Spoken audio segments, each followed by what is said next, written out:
യുഎസിൽ സമ്പന്നർക്ക് പരവതാനി വിരിച്ച് ട്രംപ്. കുടിയേറ്റ വിരുദ്ധ നടപടികൾ കടുപ്പിക്കുന്നതിനിടെ ആശ്വാസ നടപടിയുമായി യുഎസ് പ്രസിഡന്റ് ഡൊണാൾഡ് ട്രംപ്. യുഎസിൽ നിക്ഷേപിക്കുന്ന വിദേശികൾക്ക് ഗോൾഡൻ കാർഡിലൂടെ പൗരത്വം നൽകാനാണ് പുതിയ നീക്കം. ഇങ്ങനെ പൗരത്വം നേടാൻ 50 ലക്ഷം US$ നൽകിയാൽ മതിയെന്നും ട്രംപ് വ്യക്തമാക്കി. ഗ്രീൻ കാർഡിന്റെ മാതൃകയിലുള്ള പദ്ധതിയുടെ ഭാഗമാകുന്ന നിക്ഷേപകർക്ക് എല്ലാ ആനുകൂല്യങ്ങളും ലഭിക്കും.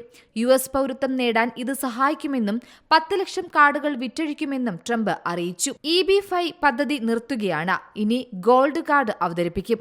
രാജ്യത്ത് നിക്ഷേപങ്ങൾ നടത്തുകയും തൊഴിലവസരങ്ങൾ സൃഷ്ടിക്കുകയും ചെയ്യുന്ന വിദേശികൾക്ക് പൗരത്വം ലഭിക്കാനുള്ള വഴിയാണിതെന്നും ട്രംപ് വ്യക്തമാക്കി. 2 ആഴ്ചയ്ക്കകം ഈ പദ്ധതി നിലവിൽ വരുമെന്നാണ് സൂചന. അതിസമ്പന്നർക്ക് ഗോൾഡൻ കാർഡ് വാങ്ങുന്നതിലൂടെ അമേരിക്കയിലേക്ക് വരാനാകുമെന്നും ട്രംപ് പറഞ്ഞു.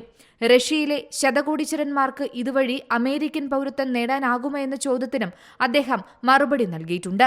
റഷ്യയിലെ കോടീശ്വരന്മാർ വളരെ നല്ല മനുഷ്യരാണ്. അവർക്കും ഗോൾഡൻ കാർഡ് ലഭിക്കുമെന്നാണ് പ്രതീക്ഷയെന്നും ട്രംപ് പറഞ്ഞു. International desk Zee Malayalam news.